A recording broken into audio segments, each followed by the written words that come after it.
Grabe lumakas ang Lakers matapos ang NBA draft. Pag-uusapan nga natin ngayon mga idol ang mga moves na ginawa ng LA Lakers sa dumaang NBA draft. Hawak nga ng Lakers ang number 17 pick at 55th pick. Well, bago nga magsimulang NBA draft ay merong mga balita na sentro ngang kukuhanin nila at isa nga sa option si Zach Edey. Pero nagbago nga ang timpla ng NBA draft at hindi na nga nasunod mga mock draft ng iba't ibang websites.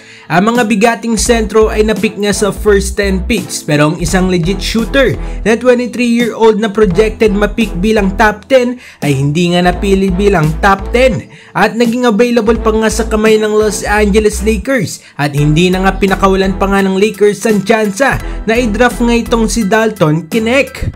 Kaya naman marami nga sa Laker fans ang excited sa na-draft nga nila ngayon dahil sa malaking potential nga nito sa NBA. Kahit nga itong si Rob Pelinka mga idol at ang bagong head coach na si JJ Redick ay excite na nga rin dito kay Dalton Knecht. At gumawa na nga daw agad ng mga plays itong si Coach Redick para nga sa kanilang bagong rookie. After naman ng day 1 ng draft ay bali-balita na gustong kuhanin nga ng Lakers si Bronny James bilang 55th pick sa second round. Balita pa na binantaan nga ni Rich Paul ang mga kupunan na wag kuhanin si Bronny or else ay aalis nga ito at maglalaro sa Australia. Kaya naman ay successful nga ang LA Lakers na makuha nga itong si Bronny James. First time to sa NBA history na maglalaro nga as teammates ang mag-ama. Marami naman ang natuwa dito at isa na nga dyan itong sina Chris Paul at ito nga ring superstar guard ng Warriors na si Stephen Curry.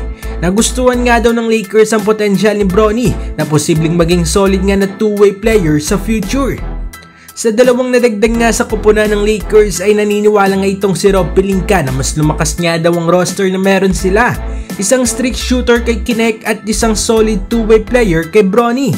Excited na nga mga idol ang bagong coach ng Lakers para nga sa mga plays na gagawin ito para nga sa kanyang kupunan. Ano masasabi ninyo dito mga idol? Successful nga ba naging NBA draft para nga dito sa Los Angeles Lakers? Mag-comment sa baba at ating babasahin yan. Huwag kakalimutan na mag-like at subscribe para sa iba pang balitang NBA. Maraming salamat po.